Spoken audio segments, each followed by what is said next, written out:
Ops pension scheme, पुरानी pension scheme पर सरकार ने किया ऐलान, कर्मचारियों में आई खुशी की लहर। ऑप्स पेंशन स्कीम, पुरानी पेंशन योजना को लेकर सरकार के माध्यम से बड़ी घोषणा की गई है। इससे सरकारी कर्मचारियों को काफी राहत मिली है। ये योजना के लिए और उन सभी कर्मचारियों के लिए बहुत महत्वपूर्ण है जिन्हें नई पेंशन योजना के तहत पेंशन नहीं मिल रही थी, क्योंकि 2004 से पहले कई कर्मचारियों की नियुक्ति की गई थी। सुप्रीम कोर्ट के फैसले से अब पुरानी पेंशन बहाल करने की दिशा में एक सकारात्मक कदम उठाया गया है। इस फैसले से सभी सरकारी कर्मचारियों को राहत मिलने वाली है, क्योंकि अब उन्हें सेवानिवृत्ति के बाद बेहतर वित्तीय सुरक्षा भी मिलेगी।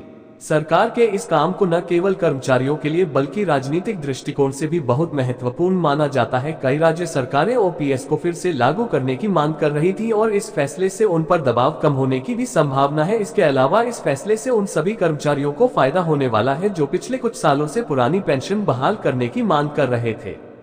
पुरानी पेंशन नई पेंशन योजना के बारे में कुछ महत्वपूर्ण जानकारी यह है कि 1 जनवरी 2004 से पहले नियुक्त होने वाले कर्मचारियों को लाभ दिया जाता है, जो अंतिम वेतन का 50% है।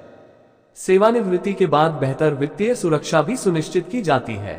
इसके अलावा सरकारी कर्मचारियों, अर्ध सरकारी कर्मचारियों और अर्धसैनिक बलों को भी लाभ दिया जाता है। पेंशन योजना, अगर नई पेंशन योजना के बीच कुछ अंतर की बात करें तो पुरानी पेंशन बहाली में अंतिम राशि के 50 पैसे दिए जाते हैं और यह नई पेंशन योजना में निवेश पर आधारित होती है।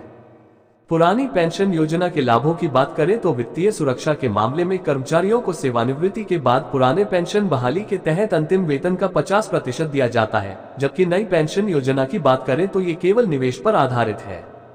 यानी भविष्य में सेवानिवृत्ति के बाद आपको कितनी पेंशन दी जाएगी, इसकी कोई गारंटी नहीं है। हालांकि सरकार के माध्यम से आगे क्या किया जा रहा है, इस पर एक अपडेट है। ओपीएस बहाली की बात करें तो यहां सरकार के माध्यम से एक विशेष अध्ययन भी किया जा रहा है। सरकार को पुरानी पेंशन की बहाली के लिए विषयवार अध्ययन करना होगा और भविष्य में नए नियम और दिशा निर्देश जारी किए जा सकते हैं। हालांकि नई पेंशन योजना से या एकीकृत पेंशन योजना से पुरानी पेंशन योजना में स्थानांतरण हो सकता है, लेकिन ये तभी संभव है जब सरकार पुरानी पेंशन बहाली को लागू करे। कर्मचारी पुरानी पेंशन की बहाली को लेकर एक बड़े आंदोलन की तैयारी भी कर रहे हैं, जो दिसंबर में एक बड़ा आंदोलन हो सकता है।